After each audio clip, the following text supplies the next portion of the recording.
Bonjour à tous et bienvenue sur Veto Inside. Aujourd'hui, j'ai le plaisir d'accueillir ma consoeur, la docteure Cécile Damoiseau, spécialiste en cardiologie au CHV Frégis. On va parler pacemaker chez nos chiens et chats avec Cécile. Bonjour Cécile. Bonjour Valérie. Bon, qu'est-ce qu'un pacemaker, Cécile? En fait, ça paraît bête comme question, mais comment fonctionne un pacemaker? C'est pas si bête que ça comme question. Bon, tu me rassures. Un pacemaker, c'est comme une petite pile qui va permettre de prendre le relais du cœur, de pouvoir envoyer donc des impulsions électriques dans le cœur quand le cœur n'est plus capable de le faire.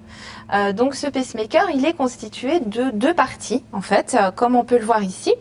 Donc on a une première partie qui est constituée d'une petite pile et donc on a une batterie dans cette pile qui a environ de 8 à 10 ans et puis on a en fait une petite sonde, donc comme un petit fil qu'on va attacher d'une part sur cette petite pile et d'autre part on va la fixer sur le cœur ou à l'intérieur du cœur pour aller envoyer les impulsions électriques dans le cœur. Et là, dans ce cas, c'est le type d'intervention que tu réalises pour le poser. Alors, il y a deux types d'interventions possibles en fonction de la taille du chien ou du chat. C'est-à-dire que dans la majorité des cas, on va avoir de la place pour passer la petite sonde, le petit fil, dans la veine qui relie le cœur au cou, ce qu'on appelle la veine jugulaire.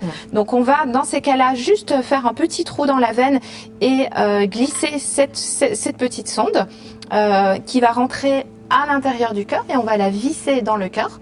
Mais si l'animal est trop petit, la veine ne peut pas contenir cette sonde et donc dans ces cas-là, on doit ouvrir le thorax entre deux côtes et on va suturer la sonde à l'extérieur du cœur. D'accord, ça demande quand même une certaine dextérité, j'imagine, hein, parce que tout le monde ne le pratique pas, ça, la pose d'un pacemaker. Alors, ça demande une certaine dextérité, mais c'est pas les interventions chirurgicales les plus compliquées d'un point de vue technique. Ce qui pose le plus de problèmes, souvent, c'est les anesthésies, car ce sont des patients qui sont souvent très bas en fréquence cardiaque, aux alentours de 40-50 battements par minute au repos.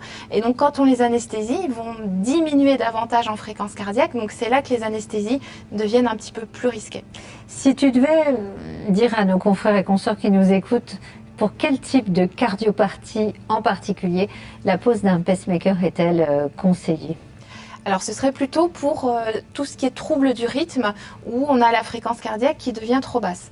Donc pour tout ce qui est bloc atrioventriculaire du 3e degré, du 2e degré avancé, pour tout ce qui est oreillette silencieuse, donc pour toutes les maladies qui entraînent une bradycardie, donc une diminution de la fréquence cardiaque et pour lesquelles on a des signes cliniques qui apparaissent, donc des malaises, de l'hypotension, voilà. Donc en général c'est les signes cliniques qui sont les plus rapportés. Tu en poses plus chez le chien ou chez le chat dans ta pratique?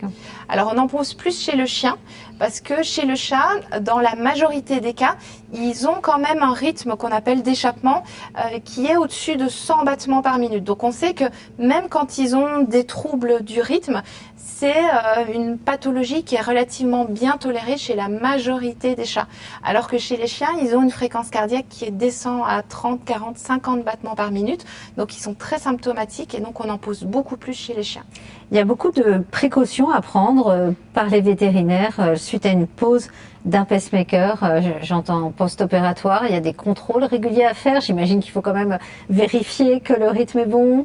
Et j'imagine que tu donnes aussi des conseils aux propriétaires des précautions et des signes d'alerte.